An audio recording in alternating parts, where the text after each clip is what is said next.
ವಿದ್ಯುತ್ ಅನ್ನು ಉತ್ಪಾದನೆ ಮಾಡಿ ಹಗಲೊತ್ತು 7 ಗಂಟೆ ವಿದ್ಯುತ್ ಅನ್ನು ಕೊಡ್ತಕ್ಕಂಥ ಪ್ರಯತ್ನವನ್ನು ನಮ್ಮ ಸರ್ಕಾರ ಮಾಡ್ತದೆ ಅಂತಕ್ಕಂಥ ಮಾತುಗಳನ್ನು ಹೇಳಿಕೆ ಬಯಸ್ತೇನೆ. ಇವತ್ತು ವಿದ್ಯುತ್ ಸರಿಯಾದ ರೀತಿಯಲ್ಲಿ ಪಂಪ್ ಸೆಟ್ಗಳಿಗೆ ಸರಬರಾಜು ಆಗ್ಬೇಕಾದ್ರೆ ಅದಕ್ಕೆ ನೀವೆಲ್ಲರೂ ಕೂಡ ಕಾರಣ ಅಂತಕ್ಕಂಥ ಮಾತುಗಳನ್ನು ಹೇಳಿಕೆ ಬಯಸ್ತಾ ಇದ್ದೀನಿ. ಯಾರ್ಯಾರು ಸಂಘಟನೆಯಲ್ಲಿ ಇದ್ದಾರೆ ಅವರೆಲ್ಲರೂ ಕೂಡ ಕಾರಣ ಅಂತಕ್ಕಂಥದ್ದು. ನಾವು ಇನ್ನು ಕೆಲವೇ ವರ್ಷಗಳಲ್ಲಿ 60,000 ಮೆಗಾವ್ಯಾಟ್ ವಿದ್ಯುತ್ ಅನ್ನು ಉತ್ಪಾದನೆ ಮಾಡತಕ್ಕಂಥ ಗುರಿಯನ್ನ ಇಟ್ಕೊಂಡಿದ್ದೇವೆ. 60,000 ಮೆಗಾವ್ಯಾಟ್ ವಿದ್ಯುತ್ ಅನ್ನ ಗುರಿಯನ್ನ ಇಟ್ಕೊಂಡಿದ್ದೀವಿ. 60,000 ಮೆಗಾವ್ಯಾಟ್ ಆದ್ರೆ ನಾವು ಹೆಚ್ಚು ವಿದ್ಯುತ್ ಅನ್ನ ಗ್ರಾಹಕರಿಗೆ ಕೊಡ್ಲಿಕ್ಕೆ ಸಾಧ್ಯ ಆಗ್ತದೆ. ಅದಕ್ಕೆ ನಾವೆಲ್ಲರೂ ಕೂಡ ತಯಾರಾಗಬೇಕು. ಯಾಕಂತಂದ್ರೆ ಪ್ರತಿ ವರ್ಷ ಕರ್ನಾಟಕ ಸರ್ಕಾರ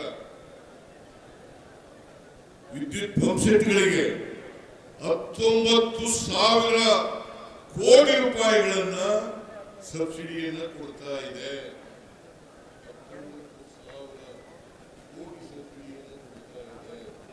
ನಾವು ಯಾಕೆ ಕೊಡ್ತಾ ಇದ್ದೀವಿ ಅಂತಂದ್ರೆ ಇದು ಪುಕ್ಕಡಿಯಾಗಿ ಕೊಡ್ತಾ ಇರ್ತಕ್ಕಂಥದ್ದು. ಆಹಾರದ ಉತ್ಪಾದನೆ ಆಗಬೇಕು, ರೈತರಿಗೆ ತೊಂದರೆ ಆಗಬಾರದು. ನಾವು ಸ್ವಾವಲಂಬನೆಯನ್ನು ಸಾಧನೆ ಮಾಡಬೇಕು ಆಹಾರ ಉತ್ಪಾದನೆಯಲ್ಲಿ. ಜೊತೆಗೆ ಬೇರೆ ದೇಶಗಳಿಗೆ, ಬೇರೆ ರಾಜ್ಯಗಳಿಗೆ ಆಹಾರವನ್ನ ಕಳಿಸಿಕೊಡ್ತಕ್ಕಂಥ ಶಕ್ತಿ ನಾವು ಬರಬೇಕು ಅನ್ನೋ ಕಾರಣಕ್ಕೋಸ್ಕರವಾಗಿ ನೀವೆಲ್ಲರೂ ಕೂಡ ಬರೀ ನಾನು ಒಬ್ಬನೇ ಅಲ್ಲ, ಆಹಾರ ಕೊಡ್ತಕ್ಕಂಥದ್ದು ಬಡವರಿಗೆ ನೀವೆಲ್ಲರೂ ಕೂಡ ಕಾರಣರು ಅಂತಕ್ಕಂಥ ಮಾತುಗಳನ್ನು ಹೇಳಿ. ಅದರಿಂದ ನಾವೆಲ್ಲರೂ ಕೂಡ ಪ್ರಾಮಾಣಿಕವಾಗಿ ಕೆಲಸ ಮಾಡಬೇಕು. ಒಂದು ರಾಜ್ಯದ ಅಭಿವೃದ್ಧಿ ಆಗ್ಬೇಕಾದ್ರೆ ನೀವು ಬಹಳ ದೊಡ್ಡ ಪಾತ್ರವನ್ನು, ಯಾಕಂದ್ರೆ ಇವತ್ತು ವ್ಯವಸಾಯ, ಕೈಗಾರಿಕೆ ಇವೆಲ್ಲಕ್ಕೂ ವಿದ್ಯುತ್ ಬಹಳ ಮುಖ್ಯ. ಮನೆ ಬಳಕೆಗೆ ವಿದ್ಯುತ್ ಬಹಳ ಮುಖ್ಯ ಆಗ್ತದೆ. ಇದನ್ನ ಇವತ್ತು ವಿದ್ಯುತ್ ಒಂದು ಕಚ್ಚಾ ವಸ್ತು, ಪ್ರಮುಖವಾದಂತಹ ಕಚ್ಚಾ ವಸ್ತು ಅಂತಕ್ಕಂಥದ್ದನ್ನು ಬರೀಲಿಕ್ಕೆ ನಾವು ಸಾಧ್ಯ ಇಲ್ಲ. ಅಪಘಾತಗಳಿದ್ದಾವೆ, ನಾ ಇಲ್ಲ ಅಂತ ಹೇಳಕ್ ಹೋಗಲ್ಲ. ನೀವೆಲ್ಲ ಬಹಳ ಕಷ್ಟದ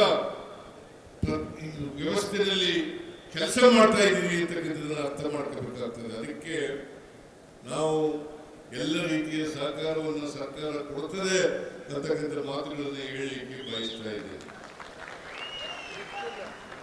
ನಮ್ಮ ಅಧ್ಯಕ್ಷರು ಬಲರಾಮ್ ಅನೇಕ ಬೇಡಿಕೆಗಳನ್ನು ಇಟ್ಟಿದ್ದಾರೆ.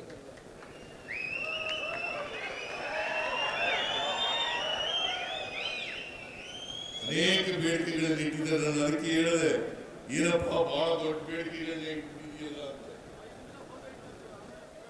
ನಾವು ಯಾವಾಗಲೂ ಕೂಡ ನಿಮ್ ಜೊತೆ ಇರ್ತೇವೆ, ನೀವು ನಮ್ಮ ಜೊತೆ ಇರ್ಬೇಕು. ನಿಮ್ ಜೊತೆ ಇರ್ತೇವೆ.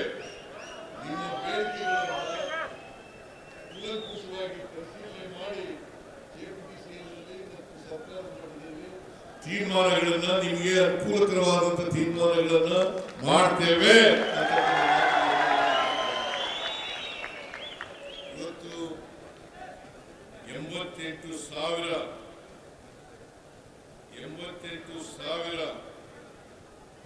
ನಿಮ್ಮ ಸ್ಟ್ರೆಂತ್ KPDCL ಮತ್ತು 88,000 ಸುಮಾರು 35,000 ಖಾಲಿ ಇದ್ದಾವೆ ಅಂತ ಹೇಳಿ ನನಗೆ ಈಗ ಗೊತ್ತಾಯ್ತು. ಇವನ್ನೆಲ್ಲ ಕೂಡ ಹಂತ ಹಂತವಾಗಿ ಭರ್ತಿ ಮಾಡ್ತೇವೆ ಅಂತಕ್ಕಂಥ ಮಾತುಗಳನ್ನು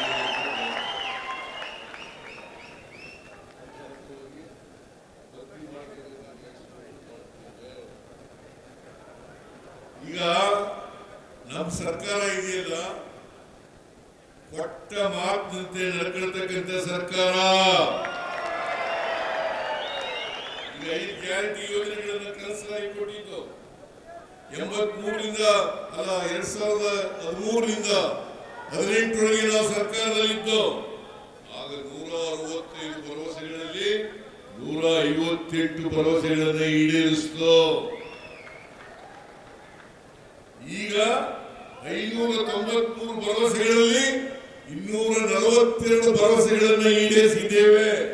5 ಗ್ಯಾರಂಟಿ ಯೋಜನೆಗಳನ್ನು ಕೂಡ ಜಾರಿಗೆ ಕೊಟ್ಟಿದ್ದೇವೆ. ಅದರಿಂದ ನಮ್ಮ ಸರ್ಕಾರ ನುಡಿದಂತೆ ನಡೆದ ಸರ್ಕಾರ, ಕೊಟ್ಟ ಮಾತನ್ನು ಉಳಿಸಿರ್ತಕ್ಕಂಥ ಸರ್ಕಾರ. ಇವತ್ತು ನೀವೇನು ಬೇಡಿಕೆಗಳನ್ನು ಇಟ್ಟಿದ್ದೀರಿ, ಒತ್ತಾಯಗಳನ್ನು ಇಟ್ಟಿದ್ದೀರಿ, ಆ ಒತ್ತಾಯಗಳನ್ನೆಲ್ಲರೂ ಕೂಡ ಪರಿಶೀಲನೆ ಮಾಡಿ ನಿಮಗೆ ನ್ಯಾಯಯುತವಾದಂತ ಎಲ್ಲ ಬೇಡಿಕೆಗಳನ್ನು ಕೂಡ ಈಡೇರಿಸತಕ್ಕಂಥ ಪ್ರಾಮಾಣಿಕ ಪ್ರಯತ್ನವನ್ನು ನಾವು ಮಾಡ್ತೇವೆ. ಮುಂದಿನ ದಿನಗಳಲ್ಲಿ ನಾವೆಲ್ಲರೂ ಕೂಡ ಸೇರಿ ಈ ರಾಜ್ಯವನ್ನ ಅಭಿವೃದ್ಧಿಯತ್ತ ಕೊಂಡೊಯ್ಯತಕ್ಕಂಥ ಪ್ರಯತ್ನವನ್ನು ಮಾಡೋಣ. ಅದು ನಮ್ಮೆಲ್ಲರ ಜವಾಬ್ದಾರಿ. ಬರೀ ಇಲಾಖೆಗೆ ಸೀಮಿತ ಅಲ್ಲ, ಇಡೀ ರಾಜ್ಯದ ಜವಾಬ್ದಾರಿಯನ್ನು ನಾವೆಲ್ಲರೂ ಕೂಡ ಒತ್ಕೋಬೇಕಾಗ್ತದೆ. ನೀವು ಬರೀ KEP ನಲ್ಲಿ ಕೆಲಸ ಮಾಡ್ತಕ್ಕಂಥ ನೌಕರರು ಅಷ್ಟೇ ಅಲ್ಲ, ಬೇರೆ ಕೆಲಸಗಳು ಕೂಡ ಮಾಡಬೇಕಾಗ್ತದೆ. ಮತ್ತೆ ಈ 358 ಜನ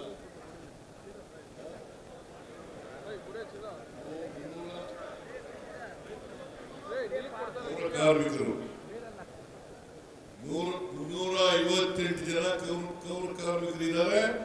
ಅವ್ರನ್ನೆಲ್ಲರೂ ಕೂಡ ಪರ್ಮನೆಂಟ್ ಮಾಡಬೇಕು ಅಂತ ಹೇಳಿ ನಮ್ಮ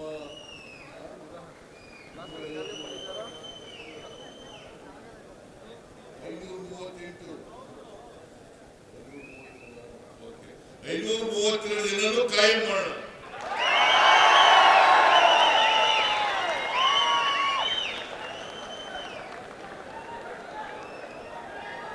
ಆಮೇಲೆ ಓಲ್ಡ್ ಪೆನ್ಷನ್ ಸ್ಕೀಮ್ ನಾವು ಮಾಡಿದ್ದಲ್ಲ, ಕೇಂದ್ರ ಸರ್ಕಾರ ಮಾಡಿದ್ದು. ನೀವು ಸ್ವಲ್ಪ ಅರ್ಥ ಮಾಡ್ಕೋಬೇಕು. ನಾವು ಮಾಡಿದ್ದಲ್ಲ,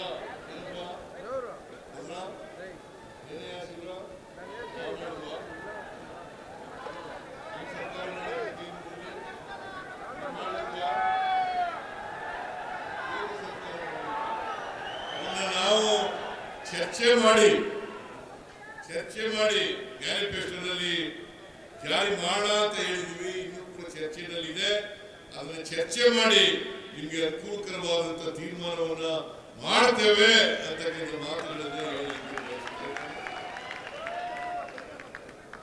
ಅದರಿಂದ ನಾವು ನೀವೆಲ್ಲ ಹೊರಣ, ಈ ರಾಜ್ಯದ ಜವಾಬ್ದಾರಿ ಹೊರಣ.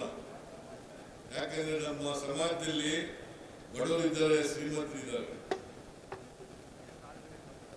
ಮುಖ್ಯವಾಗಿ ಎಲ್ಲರೂ ತರಬೇಕು. ಅದಕ್ಕೋಸ್ಕರ ನಾವು ಅನೇಕ ಗ್ಯಾರಂಟಿ ಯೋಜನೆಗಳನ್ನು ಮಾಡುತ್ತೇವೆ. ಸಾಮಾಜಿಕವಾಗಿ ಆರ್ಥಿಕವಾಗಿ ಶಕ್ತಿಯನ್ನು ಕೊಡಬೇಕು. ಮಹಿಳೆಯರಿಗೆ ಶಕ್ತಿ ಕೊಡಬೇಕು, ರೈತರಿಗೆ ಶಕ್ತಿ ಕೊಡಬೇಕು, ಬಡವರಿಗೆ ಶಕ್ತಿ ಕೊಡಬೇಕು. ಎಲ್ಲ ಜಾತಿ ಧರ್ಮ ಯಾವುದೇ ಜಾತಿ ಮಾಡಲ್ಲ, ಯಾವುದೇ ಧರ್ಮ ಮಾಡಕ್ ಹೋಗಲ್ಲ, ಯಾವುದೇ ಪಕ್ಷ ಭೇದ ಮಾಡಕ್ ಹೋಗಲ್ಲ.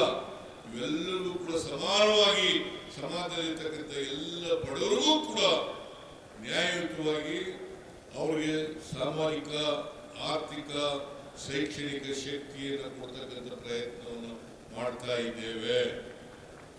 ಅದಕ್ಕೋಸ್ಕರ ನೀವು ಕೂಡ ಅದನ್ನು ಕೈ ಜೋಡಿಸ್ಬೇಕು. ಈಗ ಗೃಹ ಜ್ಯೋತಿ ಯೋಜನೆ 200 ಯೂನಿಟ್ ವರೆಗೆ ಫ್ರೀಯಾಗಿ ಕರೆಂಟ್ ಕೊಡ್ತೀವಿ. 200 ಯೂನಿಟ್ ವರೆಗೆ ಫ್ರೀಯಾಗಿ 1,64,00,000 ಕುಟುಂಬಗಳಿಗೆ 1,64,00,000 ಕುಟುಂಬಗಳಿಗೆ ಫ್ರೀಯಾಗಿ ಕರೆಂಟ್ ಕೊಡ್ತೀವಿ. ಅದಕ್ಕೆ ನೀವಿಲ್ಲದೆ ಹೋಗಿದ್ರೆ ಅದು ಸಾಧ್ಯ ಆಯ್ತಾ ಇರಲಿಲ್ಲ. ಅದಕ್ಕೆ ನಾನು ಹೇಳೋದು, ನಾವು ಏನೇನು ಕಾರ್ಯಕ್ರಮಗಳನ್ನು ಮಾಡ್ತೀವಿ ಆ ಕಾರ್ಯಕ್ರಮಗಳನ್ನ ಸರ್ಕಾರ ಜೊತೆ ನೀವು ಕೈ ಜೋಡಿಸ್ತಕ್ಕಂಥ ಕೆಲಸವನ್ನು ಮಾಡಿದ್ರೆ ಸರ್ಕಾರಕ್ಕೂ ಒಳ್ಳೆಯ ಹೆಸರು ಬರ್ತದೆ, ರಾಜ್ಯದ ಬಡತನ ಹೋಗ್ಲಿಕ್ಕೆ ಸಾಧ್ಯ ಆಗ್ತದೆ, ರಾಜ್ಯ ಅಭಿವೃದ್ಧಿ ಆಗಲಿಕ್ಕೆ ಸಾಧ್ಯ ಆಗ್ತದೆ. ನಮಗೂ ನಿಮಗೂ ಕೂಡ ಸಮಾಧಾನ ಉಸಿರು ಬಿಡ್ತಕ್ಕಂಥ ಪರಿಸ್ಥಿತಿ ನಿರ್ಮಾಣ ಆಗ್ತದೆ.